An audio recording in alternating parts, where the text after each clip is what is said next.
नमस्कार नमस्कार नमस्कार। स्वागत है आपका अपने इस डिजिटल प्लेटफॉर्म पर। साथियों, आज से हम कक्षा 12 एनसीईआरटी इतिहास शुरू कर रहे हैं। इतिहास जो आपके यहाँ 3 पुस्तकें चलती हैं। कक्षा 12 में 3 किताबें चलती हैं। कितनी किताबें चलती हैं? 3 किताबें चलती हैं, जो तीनों अपने अपने एक एक कालखंड को समेटे हुए हैं। कक्षा 12 भाग 1 प्राचीन भारत, कक्षा 12 भाग 2 मध्यकालीन भारत, कक्षा 12 भाग 3 आपका आधुनिक भारत। पूरा भारत इतिहास एनसीईआरटी कक्षा 12 से कवर हो जाता है। अच्छा, इसमें जो भाग 1 है, इसका जो पहला अध्याय है वो अपन पढ़ेंगे आज। और इसको पढ़ने से पहले 2 बातें आपको मैं बता दूँ। ये वीडियो किसके लिए महत्वपूर्ण है? एक, कक्षा 12 उसके लिए तो है ही है, रामबाण है। दूसरा, जो लोग यूपीएससी, पीसीएस या अन्य विभिन्न प्रकार की प्रतियोगी परीक्षाओं की तैयारी कर रहे हैं, उन सब के लिए महत्वपूर्ण है। क्योंकि हर परीक्षा में एनसीईआरटी से यहाँ हूबहू क्वेश्चन उठाए जाते हैं। यहाँ मैं प्रतियोगी परीक्षाओं की दृष्टि से हड़प्पा सभ्यता से कौन कौन से फैक्ट उठाए जाते हैं, ठीक है, वो सब मैं आपको बताऊंगा। ठीक है, कक्षा 12 के लिए आंसर राइटिंग, एक एक क्वेश्चन को अच्छे से समझेंगे। पहले अपन एक एक चीज़ को पढ़ेंगे, उसके बाद में आंसर राइटिंग क्वेश्चन वगैरह करेंगे, बिल्कुल डिटेल से, बिल्कुल बेसिक से। फिर एनसीईआरटी, आप इतिहास समझना चाहते हैं, कितनी ही किताबें पढ़ लो, लेकिन जो समझ विकसित एनसीईआरटी करती है, ऐसी समझ कोई भी विकसित नहीं कर सकता। इसलिए एनसीईआरटी को सबसे नंबर 1 पे रखा जाता है, यदि आप बेसिक मजबूत करना चाहते हैं तो। ठीक है, तो चलिए बिना किसी देरी के चलते हैं। पहला चैप्टर जो आपका है उसकी बात करते हैं। शुरुआत इस पार्ट से करेंगे, हड़प्पा सभ्यता। अब इसमें 2 नाम है, एक हड़प्पा एक सभ्यता। हड़प्पा क्या है, सभ्यता क्या है, और एक शब्द आता है संस्कृति, उसको भी समझेंगे। संस्कृति क्या है, इसको भी देखेंगे। ठीक है, बिल्कुल सब बिल्कुल अपन क्रमबद्ध तरीके से चलेंगे। जैसे जैसे एनसीईआरटी लेके चलेगी वैसे वैसे चलेंगे। और यहाँ आपको सब चीज़ें बता दूंगा, इतिहास, सभ्यता, संस्कृति। बिल्कुल आप खुद एक वीडियो देखना, उसके बाद में आपको अच्छा लगे तो आप देखिएगा, अदरवाइज मत देखिएगा। यहाँ आपकी बहुत अच्छे से समझ विकसित होने जा रही है। इसको देखो, ये एक मोहर है। ठीक है, मोहर है। ये हड़प्पा सभ्यता की पुरावस्तु है। क्या है? पुरावस्तु है। अब ये पुरावस्तु क्या होती है? पुरावस्तु क्या होती है? यहाँ ये शब्द आएगा। पुरावस्तु में खूब है, हड़प्पा सभ्यता की जो ईंटें हैं, हड़प्पा सभ्यता की जो मनके हैं, बाट है, फलक है, जो मोहर है, ये पुरावस्तु है। तो ये पुरावस्तु होती क्या है? पुरा मतलब प्राचीन, प्राचीन वस्तु। ऐसी वस्तुएं, ऐसे अवशेष जिनसे हमें उस सभ्यता के लोगों के जीवन का पता लगता हो, उन लोगों की जीवन शैली का पता लगता हो, जिनके माध्यम से हम उन लोगों के बारे में कुछ कह सकते हैं कि वो ऐसा करते होंगे, वो क्या होती हैं? पुरावस्तुएं होती हैं। जैसे हड़प्पा सभ्यता के जो आवास हैं, जो भवन हैं, जो मृदभांड हैं, जो मोहर हैं, जो बाट हैं, जो फलक हैं, जो मनके हैं, वो सब पुरावस्तु में आती हैं। इन पुरावस्तुओं में सबसे जो विशिष्ट है वो आपकी हड़प्पा की मोहर है। अब ये जो मोहर है वो विशिष्ट क्यों है? अन्य पुरावस्तुओं की तुलना में ये जो मोहर है, ये जो पुरावस्तु है, ये विशिष्ट क्यों है? सबसे पहला प्रश्न यही है। एनसीईआरटी में आपको एक लाइन में प्रश्न मिलेगा, अगली लाइन में उसका उत्तर मिलेगा। यदि आप इसको सही ढंग से पढ़ें तो ये आपकी बहुत ही अच्छी समझ विषय के प्रति विकसित करती है। चलो, हाँ, हड़प्पा की मोहर सबसे विशिष्ट क्यों है? पहले इस मोहर को देखो, ये आपको पशु दिखाई दे रहा है। ऐसा कोई पशु पाया नहीं जाता दुनिया में। इतिहासकारों ने खूब खोजने की कोशिश की, इसको एक काल्पनिक नाम दे दिया, और वो है आपका एक श्रृंगी पशु। कैसा? एक श्रृंगी, जिसके एक सींग है, ऐसा पशु दे दिया। अच्छा, ऐसी मोहरें और मिली हैं जहां आपको वृषभ का अंकन मिलता है। किसका? वृषभ, यानी कि बैल का अंकन मिलता है। ऐसी और भी मोहरें, लेकिन ये जो है वो बैल नहीं है, ये है एक श्रृंगी या यूनिकॉर्न। ठीक है, इसको एक काल्पनिक नाम दिया इतिहासकारों ने, एक श्रृंगी पशु है। अच्छा, ये पशु का चित्र है। इस पे कुछ आपको ये लिपि के चिन्ह उत्कीर्ण मिल रहे हैं इस पे। ठीक है, और जो मोहर है ये विशिष्ट इसलिए है क्योंकि इसका कार्य देख लो, ये किस काम में आती थी। भाई, हड़प्पा की मोहर है, क्या काम में आती होगी उस समय? आज से हम लगभग 5000 वर्ष की बातें कर रहे हैं। कितने वर्ष? 5000 वर्ष, 4 से 5000 वर्ष पहले की सभ्यता के बारे में पढ़ रहे हैं। तो उस समय लोग इस मोहर का क्या प्रयोग करते होंगे, आप खुद सोचो एक बार। ये कोई मुद्रा नहीं है कि ये कोई पैसे से ये कोई विनिमय होता था, आदान प्रदान नहीं।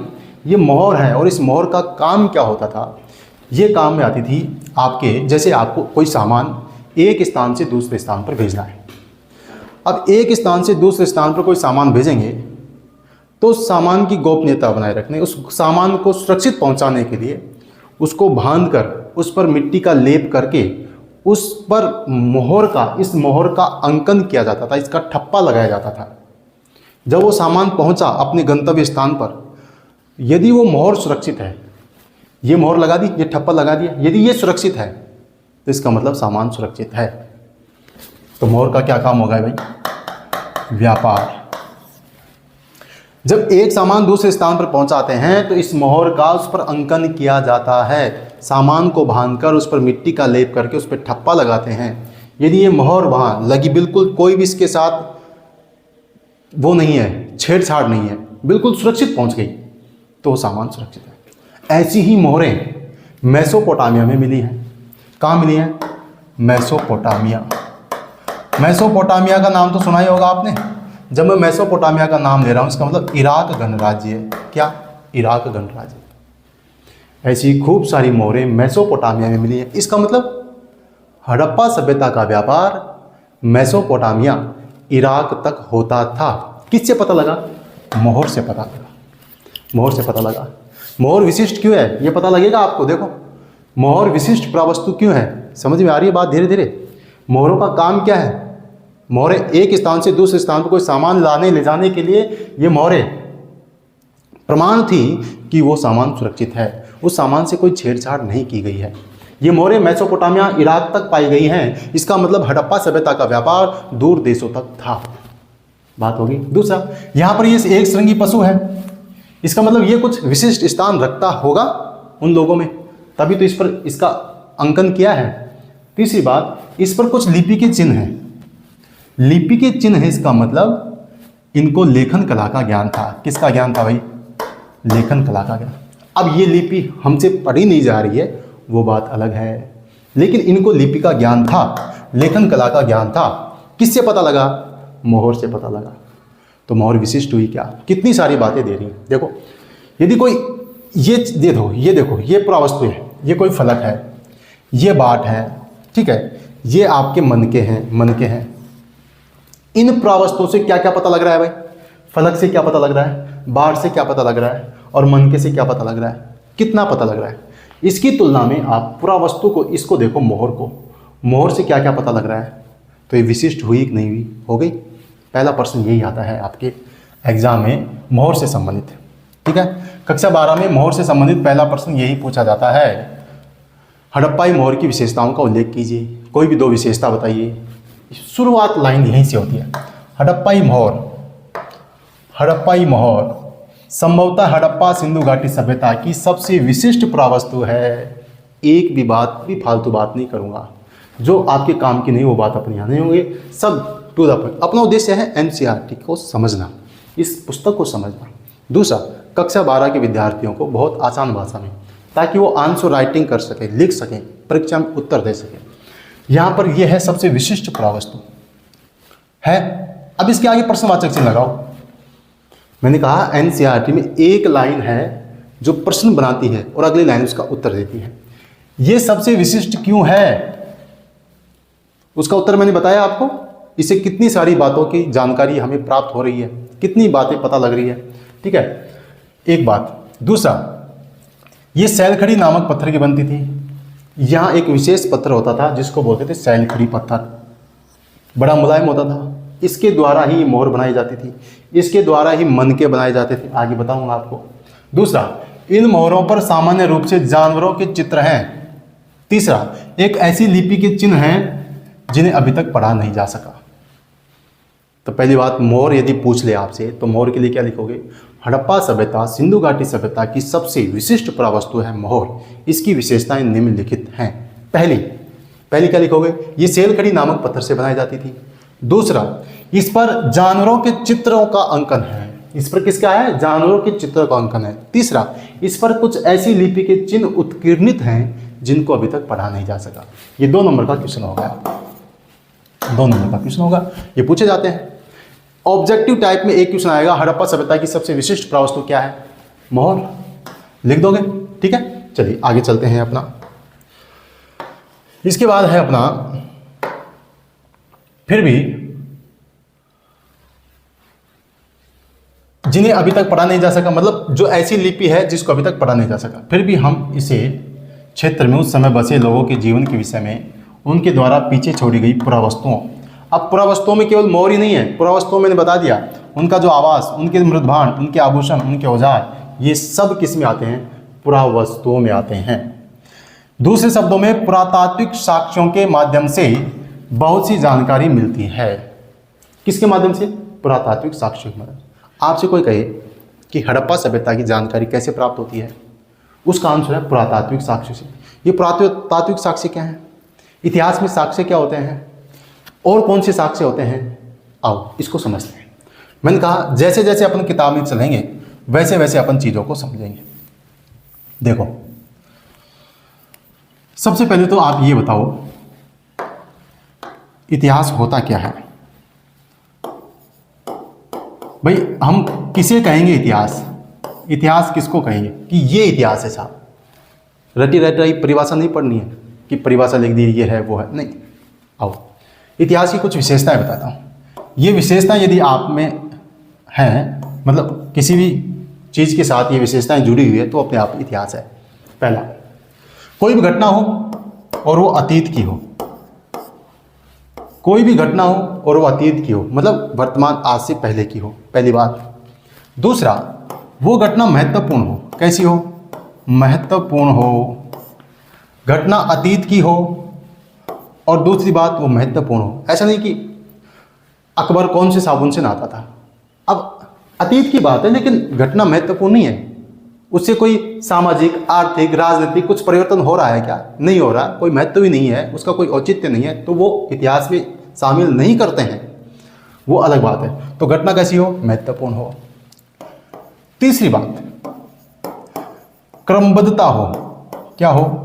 क्रमबद्ध, घटनाओं में क्रमबद्धता हो। और चौथी बात, निश्चितता, निश्चितता हो। ये सबसे महत्वपूर्ण है। निश्चितता हो कि हाँ ये घटना हुई थी, और निश्चितता कैसे तय करेंगे उसका भी पता लगाएंगे। अभी देखो, इतिहास में 4 चीज़ें आपको देखनी है। कोई भी चीज़ इतिहास है या नहीं, पहली बात वो अतीत की घटना हो, वो महत्वपूर्ण घटना हो, उन घटनाओं में क्रमबद्धता हो, सीक्वेंस हो, और उस घटना की निश्चितता हो। ये बात तो समझ में आ गई, से पहले की है, महत्वपूर्ण है, क्रमबद्धता, सीक्वेंस हो। ये कैसे पता लगाओगे कि ये निश्चित है? कोई भी घटना निश्चित रूप से घटित हुई थी, उसका पता कैसे लगाओगे? उसका आधार है साक्ष्य। क्या है? साक्ष्य, प्रमाण। साक्ष्य के आधार पर पता लगाएंगे कि वो घटना घटित हुई थी। यहाँ साक्ष्य भी मैं मुख्यतः 2 प्रकार से बांट रहा हूँ। एक तो है आपका पुरातात्विक। कैसा साक्ष्य है? पुरातात्विक। एक है आपका लिखित साक्ष्य। कैसा साक्ष्य? लिखित। इतिहास को समझने के लिए साक्ष्यों की सहायता। साक्ष्य भी 2, एक तो पुरातात्विक साक्ष्य है, एक लिखित साक्ष्य है। पुरातात्विक साक्ष्य का मतलब है कोई भी पुरावस्तु, कोई भी पुरावस्तु, जैसे हड़प्पा सभ्यता में ईंटें हैं, भवन हैं, मनके हैं, जिससे हमें पता लग रहा हो कि ये काम होता होगा। जैसे हड़प्पा सभ्यता में मिट्टी के हल का मॉडल मिला है, प्रतिरूप मिला है, तो इतिहासकारों ने इस साक्ष्य के आधार पर अनुमान लगा लिया कि वो कृषि करने में हल का प्रयोग करते होंगे। तो किसके आधार पर लगाया? क्यों कह दिया उन्होंने? इसके आधार पे कह दिया, पुरातात्विक साक्ष्य के आधार पे। मिट्टी का हल मिला इसलिए कह दिया। दूसरा बात, लिखित साक्ष्य। लिखित में हो, हड़प्पा सभ्यता में ये होता था, कोई लिखित में जानकारी हो, तो ये 2 चीज़ें महत्वपूर्ण हैं, एक तो पुरातात्विक और एक लिखित। बात समझ में आ गई? मैंने क्या कहा? इतिहास में कोई भी घटना हो वो अतीत की हो, वो घटना महत्वपूर्ण हो, उस घटनाओं में क्रमबद्धता हो, सीक्वेंस हो, और घटना में निश्चितता हो। निश्चितता को कैसे तय करेंगे? साक्ष्य के आधार पे। साक्ष्य में पुरातात्विक साक्ष्य, लिखित साक्ष्य। अच्छा, अब इस साक्ष्य के आधार पे इतिहास को 3 भागों में बांट देते हैं अपन। 3 भागों में कौन कौन सा? देखो, सबसे पहला है प्राक इतिहास, दूसरा है आपका आद्य इतिहास, और तीसरा है आपका इतिहास। आप समझना, ये बहुत बेसिक, बहुत समझ वाली चीज़ें हैं। यदि आप इतिहास से प्रेम करते हैं, इतिहास को समझना चाहते हैं, तो बहुत महत्वपूर्ण बातें हैं। प्राक इतिहास इसको अंग्रेजी में बोलते हैं प्री हिस्ट्री। क्या बोलते हैं? Pre history. ये आपकी प्रोटो हिस्ट्री और ये हिस्ट्री हो गई, ठीक है। अच्छा, प्राक इतिहास किसको कहेंगे? मैंने आपको साक्ष्य बताए, तो यहां पर कोई भी लिखित साक्ष्य नहीं है, मतलब ऐसा कालखंड जहां कोई लिखित साक्ष्य नहीं था, जहां की जानकारी केवल पुरातात्विक साक्ष्यों पर निर्भर है। किस पर निर्भर है? पुरातात्विक साक्ष्यों पर निर्भर है, उसको अपन लेंगे प्राक इतिहास में, ठीक है सर। आद्य इतिहास, यहां पर लिखित साक्ष्य है सर, यहां पर लिखित साक्ष्य है, लेकिन पढ़ा नहीं गया। बात समझना, ऐसा इतिहास, ऐसा कालखंड जिस समय लिखित साक्ष्य मिले हैं, उस समय के लिखित साक्ष्य हमें मिले हैं, लेकिन वो पढ़ी नहीं गई। जैसे हड़प्पा सभ्यता, वही अपन पढ़ रहे हैं। हड़प्पा सभ्यता में लिपि तो मिली है, लिखा हुआ है, लेकिन उसे हम समझ नहीं पाए, उसे हम पढ़ नहीं पाए, उसको अपन लेंगे आद्य इतिहास में। तो आपसे कोई पूछे कि हड़प्पा सभ्यता किस इतिहास में आती है? आद्य इतिहास में आती है, ठीक है। दूसरा बात, तो फिर हड़प्पा सभ्यता में लिखित साक्ष्य नहीं है, तो फिर जानकारी कैसे प्राप्त होगी? पुरातात्विक साक्ष्यों से। किसे? पुरातात्विक साक्ष्यों से। यहां पर लिखित साक्ष्य है ही नहीं, पुरातात्विक से जानकारी मिल रही है। यहां लिखित साक्ष्य हैं, पढ़े नहीं गई, तो जानकारी पुरातात्विक से। जैसे ईंट है, मनके हैं, भवन है, आवास है, मृदभांड है, मोहर है, बस इनसे जानकारी मिल रही है। तीसरा है इतिहास, यहां आपको दोनों प्रकार के साक्ष्य मिलेंगे, लिखित भी है, पढ़े भी गए हैं, लिखित भी हैं, पढ़े भी गए हैं, और पुरातात्विक भी है। बात समझ में आई? ये आपका इतिहास हो गया। चलो, वैसे एक चीज़ और बता दो आपको, ये जो प्राक इतिहास है, ये जो आपका प्राक इतिहास है, यहाँ मनुष्य ने ज़्यादातर पत्थर का प्रयोग किया हर चीज़ के लिए। किसका प्रयोग किया? पत्थर का। और पत्थर को बोलते हैं पाषाण। क्या बोलते हैं? पाषाण। इसलिए इस कालखंड को पाषाण काल भी बोलते हैं, इसको पाषाण काल भी बोलते हैं। और फिर उसका भी अलग अलग विभाजन किया गया है, निम्न पाषाण काल, मध्य पाषाण काल, उच्च पाषाण काल, ठीक है, वो अलग है। तो ये पाषाण का प्रयोग हुआ, इसको पाषाण काल भी कहते हैं। बात समझ में आई? अब आ जाओ अपनी किताब पे, देखो यहां पे साफ साफ लिखा हुआ है, पुरातात्विक साक्ष्यों के माध्यम से बहुत सी जानकारी हमें यहां प्राप्त होती है। किससे प्राप्त होती है? पुरातात्विक साक्ष्य से, क्योंकि सर लिखित साक्ष्य मिले हैं लेकिन पढ़े नहीं गए हैं, ठीक है। अब हम देखेंगे कि हड़प्पा सभ्यता के बारे में क्या और कैसे जानते हैं, इसका अन्वेषण करेंगे कि पुरातात्विक साक्ष्यों की व्याख्या कैसे की जाती है, कैसे एक इतिहासकार उसकी अलग व्याख्या करता है, दूसरा इतिहासकार उसकी अलग व्याख्या करता है, ये भी इसमें अपन समझने का प्रयास करेंगे। निश्चित रूप से इस सभ्यता के कई पहलू आज भी हमारी जानकारी से परे हैं और हो सकता है हमेशा ही रहें। क्यों? इस सभ्यता के कई पहलू हमारी जानकारी से दूर हैं और हो सकता है हमेशा रहें। क्यों? क्योंकि सर इसकी जो लिपि है वो अभी तक पढ़ी नहीं गई, लिपि पढ़ी नहीं गई, इसलिए हो सकता है हम इसकी ज़्यादा जानकारी प्राप्त नहीं भी कर पाए। अब आ जाओ पारिभाषिक शब्द, स्थान तथा काल। ये देखो, इसमें अपन समझेंगे संस्कृति, ठीक है। सिंधु घाटी सभ्यता, अब यहां पर कई नाम आएंगे आपके पास। सिंधु घाटी सभ्यता, सर अभी तो ऊपर लिखा था हड़प्पा सभ्यता, अब इसका नाम आ गया सिंधु घाटी सभ्यता। मामला क्या है? मामला क्या है सर? मामला समझाओ। देखो भाई, हड़प्पा सभ्यता के कई नाम हैं। एक नाम है हड़प्पा सभ्यता। क्या नाम है? हड़प्पा सभ्यता, ठीक है। दूसरा नाम है सिंधु घाटी सभ्यता। क्या नाम है? सिंधु घाटी सभ्यता। तीसरा है आपका सिंधु सरस्वती सभ्यता, सिंधु सरस्वती सभ्यता। चौथा है आपका तृतीय कांस्य युगीन सभ्यता। और भी खूब सारे कई नाम हैं। अभी नाम क्यों है? देखो, सबसे पहले हड़प्पा सभ्यता क्यों? चूंकि देखो, पहली बात, पुरातत्व की परंपरा में जो इतिहासकार होते हैं वो क्या करते हैं, सामान्यतः किसी सभ्यता की खोज हुई तो उस सभ्यता का जो पहला स्थल होता है उस स्थल के नाम पर उस सभ्यता का नाम रख देते हैं। चूंकि हड़प्पा सभ्यता का खोजा गया पहला स्थल हड़प्पा था, इसलिए इस सभ्यता का नाम हड़प्पा सभ्यता रख दिया। देखो 1921 में दयाराम साहनी के द्वारा, किसके द्वारा? दयाराम साहनी के द्वारा इस स्थल को खोजा गया और ये पहला स्थल था इस सभ्यता का, इसलिए इसका नाम हड़प्पा सभ्यता रख दिया। ये खोज कैसे हुई इसको भी पढ़ेंगे, जैसे जैसे अपन किताब में चलेंगे, जैसे जैसे हमें एनसीईआरटी कहेगी कि भाई अब इस चीज़ को समझो, तब हम समझेंगे, पहले नहीं समझेंगे। ठीक है, तो 1921 में इस सभ्यता की खोज हुई, किसके द्वारा की गई? दयाराम साहनी के द्वारा। इस समय भारतीय पुरातात्विक सर्वेक्षण जो विभाग है, archaeological survey of India, ASI, archaeological survey of India के जो निदेशक हैं वो जॉन मार्शल थे। कौन थे? John Marshall, sir John Marshall. समझ गए मेरी बात को? 1921 में खोज हुई, जॉन मार्शल। तो पहला स्थल तो ये था, इसलिए इसका नाम हो गया हड़प्पा सभ्यता। दूसरा है सिंधु घाटी सभ्यता।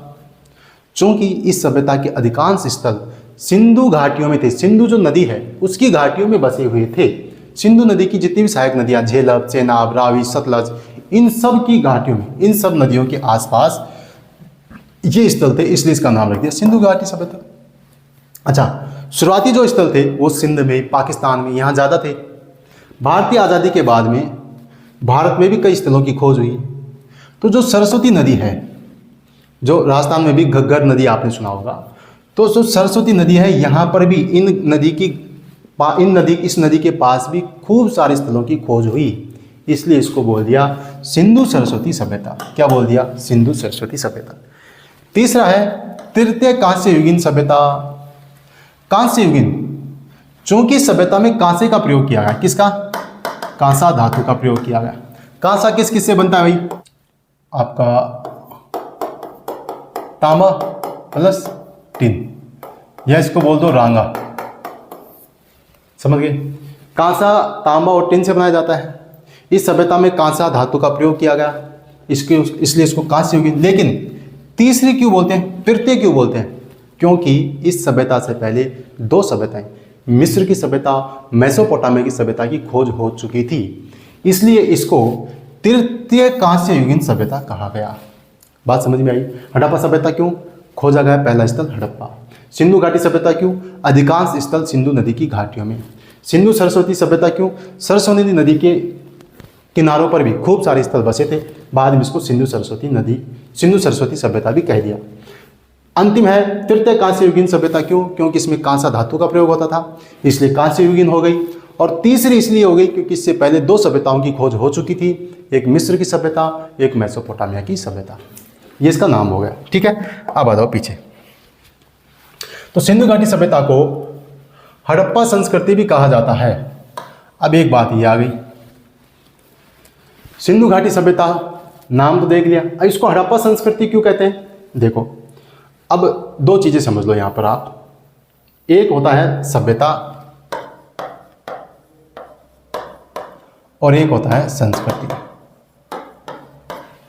अब आपकी किताब में जो संस्कृति शब्द बताया गया है वो एक अलग है, वो पुरातत्वविद संस्कृति शब्द का प्रयोग किस लिए करते हैं वो अलग है।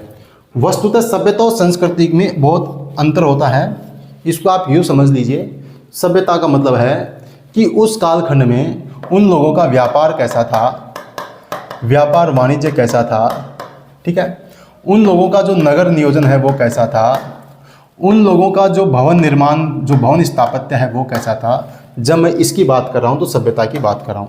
मतलब सिंधु घाटी लोगों का भवन निर्माण कैसा था, सिंधु घाटी लोगों का नगर नियोजन कैसा था, सिंधु घाटी लोगों का व्यापार वाणिज्य कैसा था। मतलब ये सब कल इसमें सभ्यता में, सिविलाइजेशन में उनका डेवलपमेंट कितना हुआ, कितने डेवलप हुए वो, ये सभ्यता की बात हो रही है। दूसरा, वे लोग किन परंपराओं का प्रयोग करते थे, उनके रीति रिवाज क्या थे, उनकी मान्यताएं क्या थी, ये सब आते हैं संस्कृति में। किस में आते हैं? संस्कृति।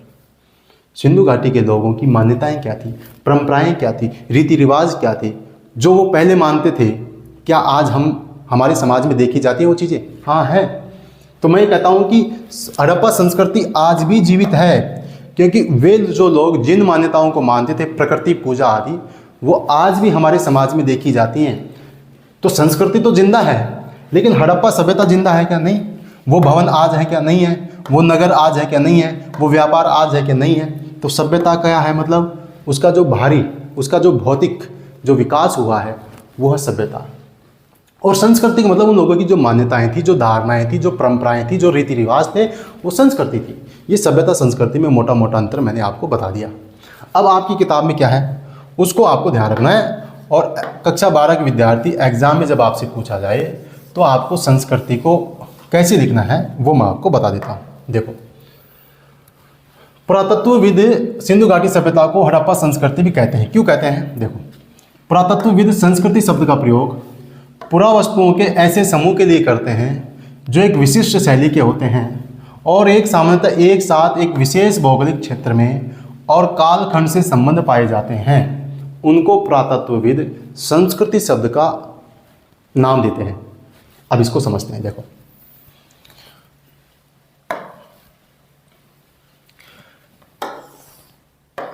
ये आपकी हड़प्पा सभ्यता का विस्तार है। हड़प्पा सभ्यता का विस्तार देखते हैं। ये आपका नॉर्थ है, ये आपका साउथ है, ये आपका वेस्ट है, ये आपका ईस्ट है। ठीक है। हाँ, उत्तर में एक जगह है मांडा और ये है आपका जम्मू कश्मीर में। कहाँ है? जम्मू कश्मीर। ठीक है। ये चिनाब नदी के किनारे था। दक्षिण में एक जगह है दाइमाबाद। कौन सी जगह है? दाइमाबाद। और ये है आपकी महाराष्ट्र में। कहाँ है? महाराष्ट्र में। पूर्व में एक जगह है आलमगीरपुर। कौन सी जगह है? आलमगीरपुर। ये है आपकी यूपी में। कहाँ है? यूपी में। पश्चिम में एक जगह है सूत कोंगेडोर। कौन सी जगह है? सूत कोंगेडोर। ये है आपकी पाकिस्तान में। मांडा चिनाब नदी के किनारे, दाइमाबाद प्रवरा नदी के किनारे, प्रवरा नदी महाराष्ट्र, आलमगीरपुर हिंडन नदी के किनारे यूपी और सूत कोंगेडोर दास का नदी के किनारे पाकिस्तान। उत्तर से दक्षिण 1400 किलोमीटर तक ये फैला हुआ था। पूर्व से पश्चिम 1600 किलोमीटर तक ये फैला हुआ था। ये सिंधु घाटी सभ्यता का विस्तार है। सिंधु घाटी सभ्यता उत्तर से लेकर दक्षिण, पूर्व से लेकर पश्चिम इस प्रकार से फैली हुई थी। इसका जो सबसे पूर्वी स्तर मिलता है ये, इसका जो पश्चिमी स्तर है ये, दक्षिण में है ये, उत्तर में ये है। ठीक है। इस प्रकार से सभ्यता फैली हुई थी। अब देखो, यहां से जो पुरावस्तु मिली, जैसे मान लो कोई पुरावस्तु यहां से मिल गई, कोई पुरावस्तु यहां से मिल गई, कोई पुरावस्तु यहां से मिल गई, कोई पुरावस्तु यहां से मिल गई। इन पुरावस्तुओं की 3 विशेषताएं थी। एक, इनको बनाने की जो शैली थी, जो विशिष्ट थी, वो एक जैसी थी। इस पुरावस्तु को बनाया, इसको बनाया, इसको बनाया, इसको बनाया, इनको बनाने का तरीका एक ही था। दूसरा, ये एक ही कालखंड से संबंधित है, एक ही कालखंड, और वो कालखंड है आपका 2600 ईसा पूर्व से 1900 ईसा पूर्व। अब ये BC ईसा पूर्व क्या आती है ये भी समझाऊंगा आपको। ये सभी इसी कालखंड से संबंधित थी। 2 बात हो गई। विशिष्ट शैली की थी 1, इसी कालखंड से संबंधित थी 2, और तीसरी है इसी पूरे भौगोलिक क्षेत्र में थी। भौगोलिक क्षेत्र, भौगोलिक क्षेत्र ये हो गया पूरा ये भारतीय उपमहाद्वीप, इस पूरे भौगोलिक क्षेत्र में से। मतलब पुरातत्वविद इन पुरावस्तुओं के लिए जो एक कालखंड, विशेष कालखंड से संबंधित है, जो एक विशिष्ट शैली से बनाई गई हैं, जो एक भौगोलिक क्षेत्र से संबंधित है, उनके लिए संस्कृति शब्द का प्रयोग करते हैं। बात समझ में आई क्या? लिख दो। 3 चीज़ें यहाँ पे आपको लिखनी है। कितनी चीज़ें? 3 चीज़ें। आपको क्या क्या लिखना है? एक तो लिखना है विशिष्ट शैली, दूसरा है एक कालखंड, और तीसरा है भौगोलिक क्षेत्र। उनके लिए संस्कृति शब्द का प्रयोग करते हैं। अब देखो,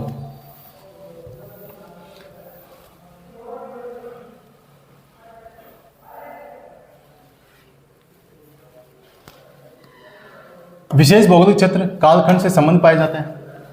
हड़प्पा सभ्यता के संदर्भ में इन विशिष्ट पुरावस्तुओं में मोहरे हैं, मनके हैं, बाट है, पत्थर हैं, ये सब है। पक्की हुई ईंटें, ये भी सब शामिल हैं। और ये सब कोई अफगानिस्तान से मिल रही है, कोई जम्मू से, कोई बलूचिस्तान से, कोई गुजरात से, इन क्षेत्रों से मिली है। ये एक दूसरे से लंबी दूरी पर स्थित थी। तो पुरातत्वविदों ने इन पुरावस्तुओं के लिए संस्कृति शब्द का प्रयोग किया, क्योंकि ये एक विशेष भौगोलिक क्षेत्र से थी, एक विशिष्ट शैली से बनाई गई थी और एक विशेष कालखंड से संबंधित थी। इनके लिए पुरातत्वविद संस्कृति शब्द का प्रयोग करते हैं। अब आ जाओ, इस सभ्यता का नामकरण हड़प्पा नामक स्थान जहाँ यह संस्कृति पहली बार खोजी गई उसके नाम पर किया गया। ये मैंने बता दिया। कब की? 1921। किसने की? दयाराम साहनी ने। ठीक है। अच्छा, इसका काल निर्धारण लगभग 2600 और 1900 ईसा पूर्व के बीच किया गया है। अब आ जाओ, काल निर्धारण को समझ लेते हैं, एक एक चीज को समझेंगे। ये आपका हड़प्पा है, हड़प्पा सभ्यता। ठीक है। अब देखो, जैसे एक व्यक्ति का जन्म होता है, फिर वो युवा होता है, फिर वो वृद्ध होता है, फिर उसकी मृत्यु हो जाती है। किसी व्यक्ति का जन्म होता है, युवा होता है, फिर वृद्धावस्था आती है, फिर वो चला जाता है। जय हिंद जय भारत हो जाता है। ठीक है। ऐसे ही कोई सभ्यता पहले उद्भव होता है, उसका जन्म होता है, फिर वो विकसित होती है, फिर वो अपने पतन की ओर चली जाती है और धीरे धीरे उसका पतन हो जाता है। मतलब ये जो सभ्यता जो अपन पढ़ रहे हैं, ये 2600 से 1900 ईसा पूर्व की बात कर रहे हैं और ये समय बिल्कुल युवा है, बिल्कुल विकसित है। इस समय क्या है? बिल्कुल विकसित है, फुल डेवलप हो चुका है। इसके भवन निर्माण ये सब बिल्कुल पूरे विकसित अवस्था में है। 2600 से 1900 ईसा पूर्व तक तो इस सभ्यता का कभी उद्भव हुआ होगा, कभी इसने जन्म लिया होगा। ठीक है। तो इससे पहले का जो कालखंड है उसको बोलते हैं आरंभिक हड़प्पा सभ्यता। क्या बोलते हैं? आरंभिक हड़प्पा सभ्यता। अच्छा, इस विकसित सभ्यता के बाद में धीरे धीरे जब इस सभ्यता का पतन होने लगा उसको बोलते हैं परवर्ती हड़प्पा सभ्यता। क्या बोलते हैं?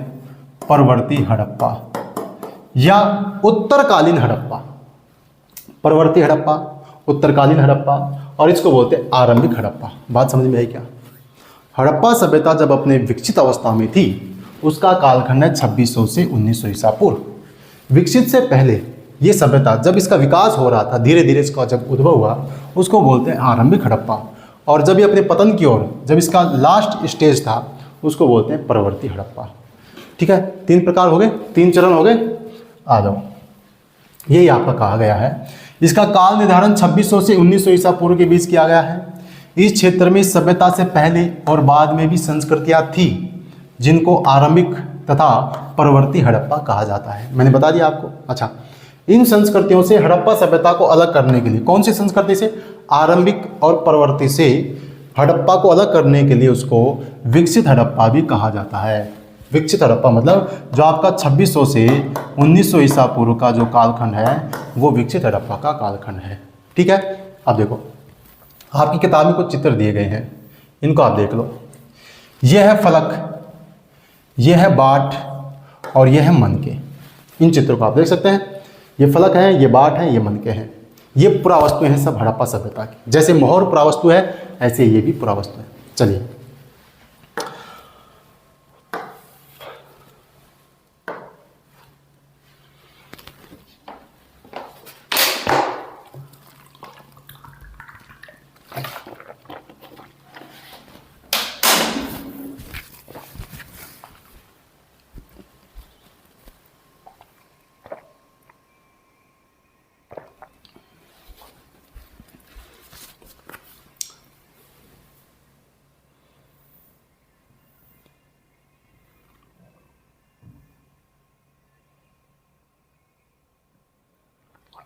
अब इसमें देखो, ये समझते हैं सबसे पहले तो इसको समझते हैं। अंग्रेजी में जो एक शब्द होता है बीसी, बीसी का मतलब होता है बिफोर क्राइस्ट। क्राइस्ट मतलब ईसा के जन्म से पहले। देखो, दुनिया पर ज़्यादातर पश्चिमी दुनिया का राज रहा है ब्रिटेन का, और उनका एक प्रमुख धर्म है ईसाई धर्म। वे लोग अपने हिसाब से काल विभाजन करते हैं। ईसा मसीह के जन्म को इन्होंने शून्य मान लिया। इससे पहले यदि अपन चलेंगे, जैसे -1, -2, -3, -4, ये सब कहलाएंगे ईसा पूर्व। क्या कहलाएंगे? ईसा पूर्व। ईसा मसीह को बोलते हैं क्रिस्ट। ठीक है। बिफोर क्राइस्ट, बिफोर क्राइस्ट, क्या बोलेंगे इसको? Before Christ. ईसा मसीह के जन्म से पहले क्या बोलेंगे? Before Christ. अच्छा, ईसा मसीह के जन्म के बाद, ईसा मसीह के जन्म के बाद इसको बोलते हैं ईसवी। क्या बोलते हैं? ईसवी। और इसको अंग्रेजी में बोलते हैं एडी, एनो डोमिनी, और इसको बोलते हैं बीसी। ईसा मसीह को 0 मान लिया। इससे पहले यदि अपन चलेंगे इधर, इसको बोलेंगे ईसा पूर्व या बीसी। इसके आगे अपन चलेंगे, इसको बोलेंगे एडी, एनो डोमिनी या ईसवी, ये बोलेंगे। ठीक है, ये आपका यहाँ पे लिखा हुआ है कि बिफोर क्राइस्ट। कभी कभी इन तिथियों से पहले एडी लगा देते हैं, ठीक है, हिंदी में, या एनो डोमिनी, 2 लैटिन शब्दों से बना है। इसका मतलब है ईसा मसीह के जन्म से। ठीक है, आजकल यहाँ पर एडी की जगह सीई, एक शब्द यूज करें सीई। सी का मतलब होता है कॉमन एरा, और इसकी जगह करें बी सी ई, बिफोर कॉमन एरा। मतलब भाई हम ईसा मसीह से ही क्यों माने? नहीं मानेंगे तो मत मानो। तो कोई तो एक तिथि होगी, ठीक है, उसके बाद का जो एरा है वो है कॉमन एरा, सामान्य युग। इसको बोलते हैं बिफोर कॉमन एरा, सामान्य युग से पहले। इसको बिफोर कॉमन एरा, इसको कॉमन एरा। इस प्रकार से भी इसका विभाजन किया जाता है, ये भी आपको ध्यान रखना है। ठीक है, चलो अब इसके स्थलों की बात कर लेते हैं। ये कहाँ कहाँ फैला हुआ है इसको देख लो आप। देखो, ये इसका मानचित्र है हड़प्पा सभ्यता का। मैंने बताया मांडा, जम्मू कश्मीर, ये इसका उत्तरी स्थल है। ये आपकी सिंधु नदी है, ये सिंधु नदी है। ये इसकी सहायक नदियां हैं, झेलम, चेनाब, रावी, सतलज, और यहाँ पे आपका हड़प्पा। ये जो हड़प्पा है ये रावी नदी के किनारे है। कई बार परीक्षा में पूछा गया है कि हड़प्पा जो स्थल है वो किस नदी के किनारे है? रावी नदी के किनारे है। और ये कहाँ है? पाकिस्तान में है। कहाँ है? पाकिस्तान में है अभी। ठीक है, चलो इसके अलावा और भी स्थल देखो, राखी गढ़ी, ये आपका हरियाणा में है। ठीक है, बनावली, ये भी हरियाणा में है। कालीबंगा, ये आपका राजस्थान में है। ठीक है, और आपके कोट दीजी, चनुदरो, आमरी, बालकोट, मोहनजोदड़ो, ये सब सिंध प्रांत में है, पाकिस्तान के सिंध प्रांत में है। ये सबसे पश्चिमी हिस्सा सूत कोंगिडोर, मैंने आपको बताया था, ये देख लो आप। ठीक है, ये आपका गुजरात आ जाता है। धोलावीरा, लोथल, रंगपुर, नागेश्वर, ये सब गुजरात में है। यहाँ पे साबरमती नदी और माही नदी आपको मिल जाएंगी। ये आपकी नर्मदा नदी है, ये चंबल नदी है। ठीक है, ये यमुना गंगा है। इस मानचित्र को आप देख सकते हैं। ये स्थल कई बार परीक्षाओं में पूछे जाते हैं। कालीबंगा कहाँ है, लोथल कहाँ है, धोलावीरा कहाँ है, ठीक है, मीठाथल कहाँ है, मीठाथल भी हरियाणा में है। ठीक है, ये सब पूछे जाते हैं। चलिए अब शुरू करते हैं आगे अपना। हड़प्पा सभ्यता का आरंभ बता दिया आपको। विकसित हड़प्पा है, उससे पहले भी सभ्यता थी, आरंभिक हड़प्पा। उसके बाद में जब उसका पतन हुआ, परवर्ती हड़प्पा। तो देखो, विकसित हड़प्पा से पहले भी कई संस्कृतियां थी, उसको बोलते हैं आरंभिक हड़प्पा। और इसकी कई विशेषताएं हैं। परीक्षा में आता है कि विकसित हड़प्पा से पहले जो सभ्यता थी उसकी विशेषता बताओ। तो इसकी सबसे महत्वपूर्ण विशेषता है इसकी जो मृदभांड शैली है। मृदभांड मतलब मिट्टी का जो बर्तन, मिट्टी के आकार का जो घड़ानुमा, जो बड़े बड़े बर्तन बनाए जाते थे, उनको बोलते हैं मृदभांड। तो इन लोगों का मृदभांड बनाने का जो तरीका था वो विशिष्ट था, उसकी एक अलग ही तकनीक थी। तो इन सभ्यताओं की एक विशेषता हो गई विशिष्ट मृदभांड शैली। तथा एक बात तो ये हो गई विशिष्ट मृदभांड शैली। दूसरा, ये लोग कृषि, पशुपालन और शिल्प कार्य का काम भी करते थे। 2 विशेषता हो गई। साक्ष्य मिले हैं? साक्ष्य मिले हैं? जो भी बात कर रहे हैं यहाँ साक्ष्य के आधार पर करते हैं। इतिहास में 2 साक्ष्य है, प्रातात्विक और लिखित साक्ष्य। तो सब प्रातात्विक साक्ष्य हैं। हाँ, दूसरा, तीसरा, ये बस्तियाँ छोटी थी। अब देखो, जब भारत बहुत ज़्यादा विकसित हो जाएगा तो बड़े बड़े नगर होंगे ना, बड़े बड़े भवन, बड़ी बड़ी इमारतें, बड़ी बड़ी चीज़ देखेंगे। जब भारत विकसित नहीं था, पहले जाओ 1980, 1970 उस दौरान, तो आपको गाँवों में ज़्यादा आबादी मिलेगी। ठीक है, शहर भी छोटे मिलेंगे, अब की तुलना में मिलेंगे। वही बात है, जब विकसित हड़प्पा थी तो उससे पहले जो चीज़ें हैं वो छोटी मिलेंगी। बस्तियाँ आमतौर पर छोटी होती थी और इनमें बड़े आकार की संरचनाएं न के बराबर थी। तो आपसे पूछे कि विकसित हड़प्पा से पहले की जो संस्कृति थी उसकी विशेषता बताओ, तो पहली विशेषता मृदभांड शैली। दूसरी विशेषता कृषि, पशुपालन, शिल्प कार्य का काम करते थे। तीसरी, उनकी बस्तियां छोटी होती थी विकसित से पहले। ठीक है, ये बातें आपको लिखनी है। इसके बाद में कुछ स्थानों पर बड़े पैमाने पर जलाए जाने के संकेतों से तथा कुछ अन्य स्थानों पर त्याग दिए जाने, किस पर त्याग दिए जाने से ऐसा लगता है कि आरंभिक हड़प्पा और हड़प्पा के बीच क्रमभंग था। इसके आगे प्रश्नवाचक चिन्ह लगाओ। प्रश्न आएगा, आप कैसे कह सकते हैं आरंभिक हड़प्पा और परवर्ती हड़प्पा के बीच में क्रम भंग था, कैसे कह सकते हैं आप? उसका आंसर है कि एक तो कई जगहों पर खूब सारे इलाके जलाए जाने के संकेत मिले हैं। दूसरा, कुछ स्थलों के त्याग दिए जाने का संकेत मिला है। जलाए जाने का साक्ष्य और कुछ स्थलों को छोड़ दिए जाने का साक्ष्य। इसलिए हम कह सकते हैं कि आरंभिक हड़प्पा और हड़प्पा जो विकसित है उसके मध्य क्रम भंग था। ठीक है, 12वीं क्लास में कई बार प्रश्न आता है कि आरंभिक हड़प्पा और विकसित के मध्य क्रम भंग था कैसे। तो उसमें दो कारण लिखेंगे, कुछ स्थलों से जलाए जाने का साक्ष्य, दूसरा कुछ स्थलों के त्याग दिए जाने के साक्ष्य मिले हैं। बस ये दो बातें आपको ध्यान रखनी। ठीक है, इसके बाद में है आपका निर्वाह के तरीके। निर्वाह के तरीके का मतलब है कि वे लोग थे, हड़प्पा के लोग अपने जीवन का निर्वाह कैसे करते थे, अपना जीवन यापन कैसे करते होंगे, उसमें है आपका निर्वाह। क्या खाते थे, क्या करते थे, ये सब इसमें है। देखो, विकसित हड़प्पा संस्कृति कुछ ऐसे स्थानों पर पनपी जहां पहले आरंभिक हड़प्पा अस्तित्व में थी। बिल्कुल, पहले आरंभिक थी, उसके बाद में विकसित हड़प्पा आई। संस्कृतियों में कई तत्व जिनमें निर्वाह के तरह के शामिल हैं वे समान थे। हड़प्पा सभ्यता के निवासी कई प्रकार के पेड़ पौधों से, जानवरों से, मछली भी शामिल है, इनसे भोजन प्राप्त करते थे। अनाज के दानों में जले अनाज के दाने, ये ध्यान रखना, जले अनाज के दानों और बीजों की खोज से पुरातत्वविद आहार संबंधी आदतों के विषय में जानकारी प्राप्त करने में सफल हो गए हैं। इनका अध्ययन पुरावनस्पतिज्ञ करते हैं। कौन करते हैं भाई? पुरावनस्पतिज्ञ करते हैं, जो प्राचीन वनस्पति के अध्ययन के एक्सपर्ट होते हैं। बात समझ में आई? निर्वाह के तरीके, वो क्या खाते थे? पेड़ पौधों से प्राप्त उत्पाद, दूसरा जानवरों में मछली वगैरह जानवर भी मिले हैं, और भोजन भी मतलब कृषि भी करते होंगे। अनाज के दानों के साक्ष्य, जले अनाज के दानों के साक्ष्य मिला है। कई बीजों की खोज हुई है। इस आधार पर पुरातत्वविद ये कह पाते हैं कि इन लोगों के जीने का तरीका ये था। अब इसमें अपन देखते हैं डिटेल से क्या क्या है।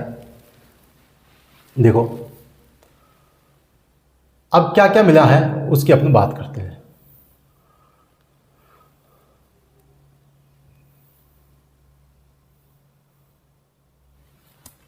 अब देखो, अनाज के दानों में गेहूं, जौ, दाल, सफेद चना, तिल, ये सब मिले हैं। गेहूं के दाने जले हुए, ध्यान रखना है, जले हुए दानों के साक्ष्य, क्योंकि जले हुए दानों के साक्ष्यों के आधार पर ही कार्बन डेटिंग पद्धति के द्वारा पता लगाया जा सकता है कि कितने वर्ष पुराने हैं। ठीक है, तो यहाँ गेहूं, जौ, दाल, सफेद चना, तिल, ये सब शामिल हैं। इनका साक्ष्य मिला तो हमने कह दिया, इतिहासकारों ने कह दिया कि ये लोग इसकी खेती करते थे, ये भोजन करते थे। जैसे बाजरे का दाने का साक्ष्य कहाँ से मिला? लोथल से। लोथल कहाँ है? गुजरात। भाई वो लोग बाजरा खाते थे, सपना थोड़ी आया, सपना नहीं आया। तो बाजरे के जले दाने के साक्ष्य मिले हैं, कहाँ से मिले? लोथल, गुजरात से मिले हैं। तो ये आपकी परीक्षा में आता है कि बाजरे के दाने के साक्ष्य कहाँ से मिले हैं? गुजरात के लोथल से मिले हैं, लोथल से मिले हैं। ठीक है, और हड़प्पा स्थलों से चावल के दाने के साक्ष्य भी मिले हैं, लेकिन कम मिले हैं। हड़प्पा स्थलों से मिली जानवरों की हड्डियाँ, हड़प्पा स्थल से जानवरों की हड्डियाँ भी मिली हैं, जिसमें से भेड़ है, बकरी है, भैंस है, सूअर है, ये हड्डियाँ शामिल हैं। पुराप्राणी विज्ञानी, जीव पुरातत्वविद अध्ययन करके ये पता लगाते हैं कि ये सभी जानवर पालतू थे। मतलब इन जानवरों की हड्डियाँ मिली और उन्होंने अनुमान लगाया कि ये पालतू थे। पालतू कैसे थे? कि देखो, जो जानवर लंबे समय तक पालतू रहता है, पीढ़ी दर पीढ़ी, तो उसकी आंत वगैरह इन चीज़ों में अंतर पाया जाता है। दूसरा, एक तो ये हो गया, उसके जो शारीरिक संरचना है उसमें धीरे धीरे अंतर आने लग जाता है। भाई जो पालतू नहीं है, हो सकता है बाहर रहे, हिंसक हो जाए, कुछ भी हो, लेकिन जो पालतू होते हैं पीढ़ी दर पीढ़ी, कई पीढ़ियों के बाद उसके शरीर की संरचना में अंतर आता है। एक तो उस आधार पे पता लगा लेते हैं कि भाई पालतू होगा। दूसरा, पहले क्या करते थे, जैसे कोई पालतू जानवर है, कोई कुत्ते को पाल रखा है, तो जब उसकी मृत्यु हुई तो साथ में उसके कुत्ते को दफना दिया। मतलब पालतू जानवरों को मालिक के साथ दफना दिया जाता था। तो मालिक के साथ जो कब्र मिली है, जो शव मिला है, उसके साथ उसका जानवर भी है, तो उससे अनुमान लगा लिया कि पालतू था। तो इस आधार पे अनुमान लगाते हैं। तो यहाँ पर कौन कौन से जानवर मिले हैं? भेड़, बकरी, भैंस, सूअर, ये सब मिले हैं। इनमें अधिकांश पालतू थे, ये भी मैंने बता दिया। ठीक है, हाँ, जंगली प्रजातियों में भी जैसे सुअर मिला है, हिरन मिला है, घड़ियाल मिला है, ये भी यहाँ मिले गए हैं। लेकिन यह नहीं जान पाए हैं कि हड़प्पा निवासी स्वयं इन जानवरों का शिकार करते थे या आखेटक मतलब शिकारी समुदायों से इनका मांस प्राप्त करते थे।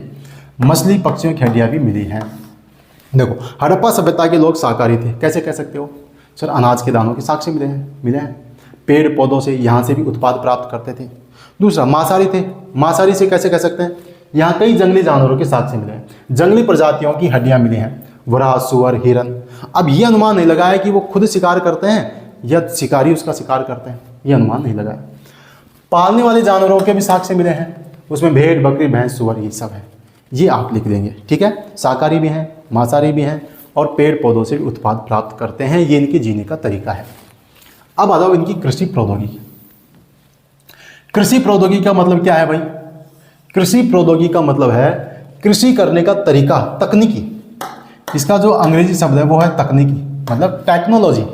प्रय प्लस उद्योगिकी, मतलब जो टेक्नोलॉजी है। आज हम कृषि करते हैं, कैसे करते हैं, किन किन मशीनों का प्रयोग करते हैं, ठीक है।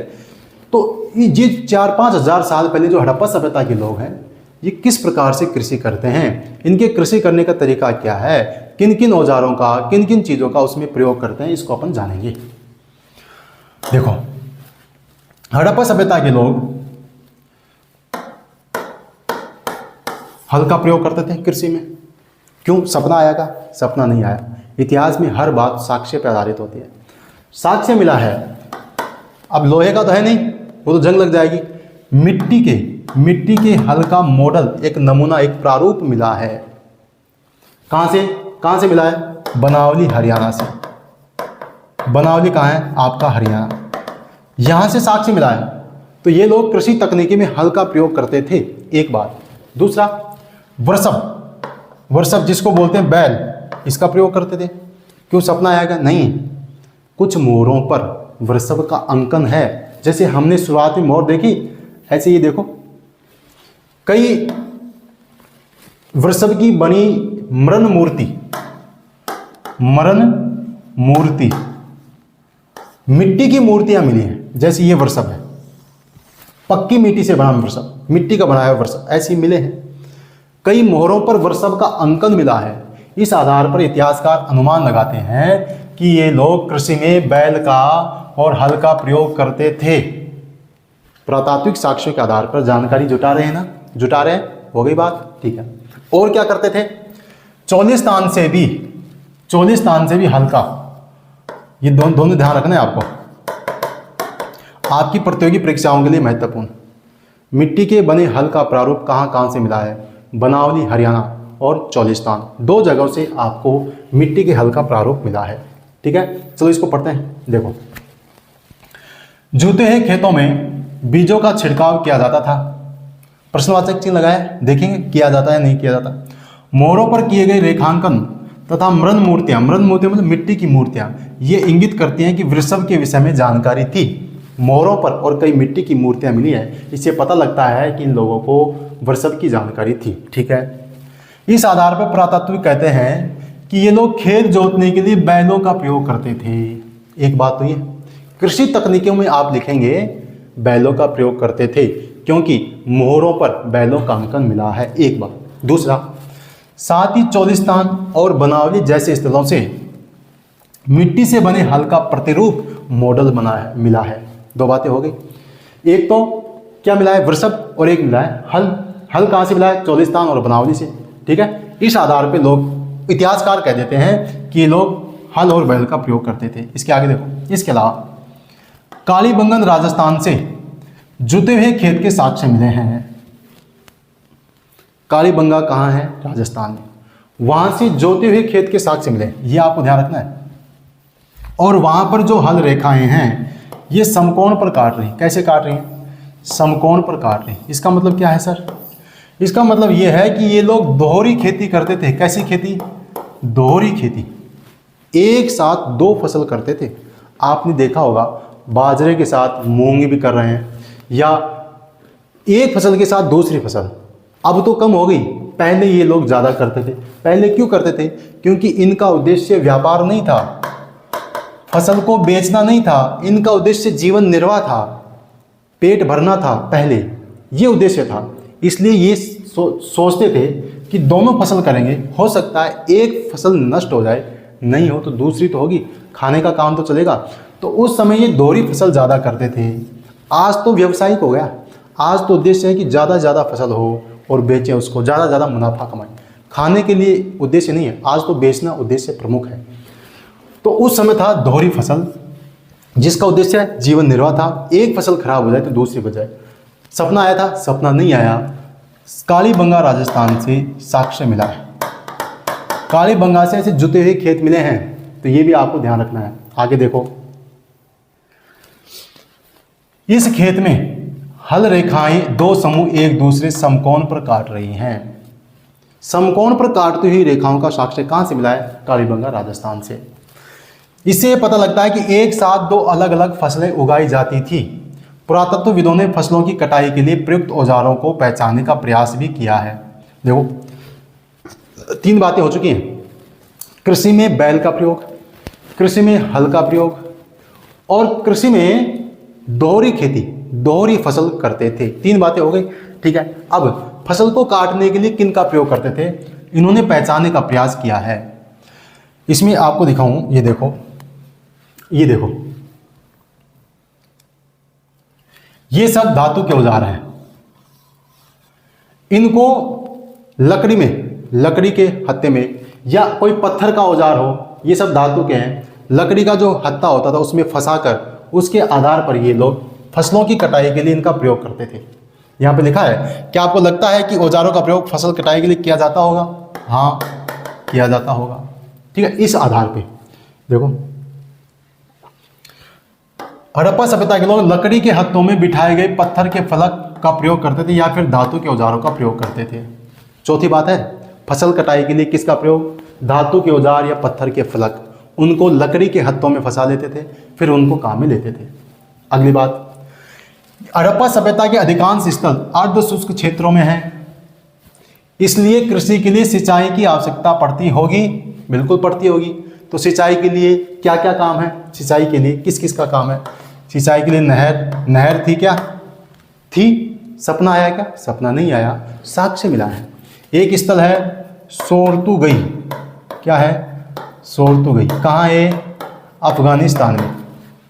अफगानिस्तान में सोरतुगई एक स्थल है जहाँ से नहरों के साक्ष्य मिले हैं। ये कंपटीशन एग्जाम के लिए महत्वपूर्ण है। अफगानिस्तान में वह जगह जहाँ से नहरों के प्रमाण मिले हैं वो है सोरतुगई, नहर का प्रमाण मिला है। जलाशय होते थे, बड़े बड़े जलाशय होते थे जिनसे शायद सिंचाई में भी प्रयोग किया जाता होगा, और इसका साक्ष्य मिला है धोलावीरा। कहाँ से मिला है? धोलावीरा। और ये है आपका गुजरात। गुजरात सिंचाई की आवश्यकता पड़ती होगी। अफगानिस्तान में सोरतुगई नामक स्थान से नहरों के कुछ अवशेष मिले हैं, परंतु पंजाब और सिंध में नहीं। ऐसा संभव है कि प्राचीन नहरें बहुत पहले ही गाद से भर गई थी। ऐसा भी हो सकता है कि कुओं से प्राप्त पानी का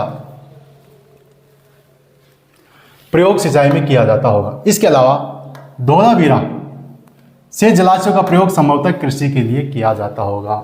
ये देखो, ये आपका धोलावीरा से जो जलाशय मिला है उसका चित्र देख लो। बात समझ में आई क्या? आ गई? अब देखो, पुरावस्तुओं की पहचान कैसे की जाती है। पुरातत्वविद जो पुरावस्तु होती है उनको पहचानते कैसे हैं, इसमें देखो। अब यहाँ से प्रश्न आता है, भोजन तैयार करने की में प्रक्रिया में अनाज पीसने के यंत्र। अब आज अपन अनाज पीसते हैं, कैसे पीसते हैं? चक्की है। पहले क्या था? हमारे दादा दादी, उनको देखो, हाथ से चलने वाली चक्की थी। उससे भी पहले जाएं, हड़प्पा सभ्यता में जाएं तो कैसे? वहाँ की अवतल चक्कियाँ। ये देखो, ये अवतल चक्कियाँ हैं, ये अवतल चक्कियाँ हैं। इन पर देखो, एक सालन पत्थर है। क्या है? सालन पत्थर, जिससे पीसा जाता है, ऐसे पीसा जाता है। समझ गए बात को? अब इसको पढ़ेंगे। देखो, भोजन तैयार करने की प्रक्रिया में अनाज पीसने के यंत्र, आपस में मिलाना, पकाने के लिए बर्तनों की आवश्यकता थी। इन सभी को पत्थर, धातु, मिट्टी से बनाया जाता था। यहाँ एक महत्वपूर्ण स्थल है मोहनजोदड़ो, इसको नोट कर लेना। मोहनजोदड़ो से सबसे आरंभिक रिपोर्टों में एक से कुछ उदाहरण दिए जा रहे हैं। यहाँ अवतल चक्कियाँ बड़ी संख्या में मिली हैं। तो हड़प्पा सभ्यता का वह स्थल जहाँ से अवतल चक्कियाँ बहुत ज़्यादा मात्रा में मिली हैं वो है आपका हड़प्पा मोहनजोदड़ो। ऐसा लगता है कि अनाज पीसने के लिए ये प्रयुक्त एकमात्र साधन थी। हड़प्पा सभ्यता के लोग किससे अनाज पीसते थे? अवतल चक्कियों से। उनके लिए एकमात्र साधन थी ये चक्कियाँ। इनकी विशेषता प्रश्न आएगा, 12वीं क्लास में प्रश्न आता है, अवतल चक्कियों की विशेषता लिखो। ठीक है, तो ये चक्कियाँ स्थूलतः कठोर थी, कंकरीले, अग्निज, बलुआ पत्थर से बनी थी। आमतौर पर इनसे अत्यधिक प्रयोग के संकेत मिलते हैं। चूंकि इन चक्कियों के तल सामान्यतः उत्तल हैं, निश्चित रूप से इन्हें जमीन में अथवा मिट्टी में जमा कर रखा जाता था जिससे इनको हिलने से रोका जा सके। अब ये दो प्रकार की मुख्य चक्कियाँ मिली हैं। एक वो है जिन पर एक दूसरा छोटा पत्थर आगे पीछे चलाया जाता था जिसमें निचला पत्थर खोखला हो गया था। दूसरी वे हैं जिनका प्रयोग संभवतः केवल सालन, सब्जी वगैरह, तरी वगैरह बनाने के लिए, जड़ी बूटियां, मसालों को कूटने के लिए किया जाता था। इन दूसरे प्रकार के पत्थरों को हमारे श्रमिकों ने सालन पत्थर नाम दिया है। हमारे बावर्ची मतलब जो रसोईया है, उसने एक यही पत्थर रसोई में रख लिया है। ये रिपोर्ट है अर्नेस्ट मैके की रिपोर्ट है, फर्दर एक्सकेवेशंस एट मोहनजोदड़ो 1937। इसकी रिपोर्ट में इसने लिखा है, अर्नेस्ट मैके ने लिखा है कि ये लोग अवतल चक्कियों का प्रयोग करते थे। अवतल चक्कियाँ भी दो थी। ठीक है, एक तो वो है जो अनाज पीस रहा है, एक वो है जिससे जड़ी बूटी, मसाला, तरी वगैरह बना रहे हैं, वो है। ठीक है, और ये कठोर, कंकरीले, अग्निज, बलुआ पत्थर से बनी होती थी। ये आपको ध्यान रखना है। ठीक है, चलिएगा। अब है आपका मोहनजोदड़ो। इसको देखेंगे अपन अगली क्लास में। उम्मीद है आपको चीज़ें समझ में आई होगी। इसके क्वेश्चन आंसर भी करेंगे। कक्षा 12वीं के लिए जो क्वेश्चन आंसर है उनको भी करेंगे अपन, एक एक क्वेश्चन को अच्छे से समझेंगे। ज़्यादा से ज़्यादा लोगों तक शेयर करना, सब्सक्राइब कर लेना चैनल पर नए हो तो। मिलते हैं नए वीडियो में अगले इस टॉपिक के साथ। तब तक के लिए जय हिंद, जय भारत।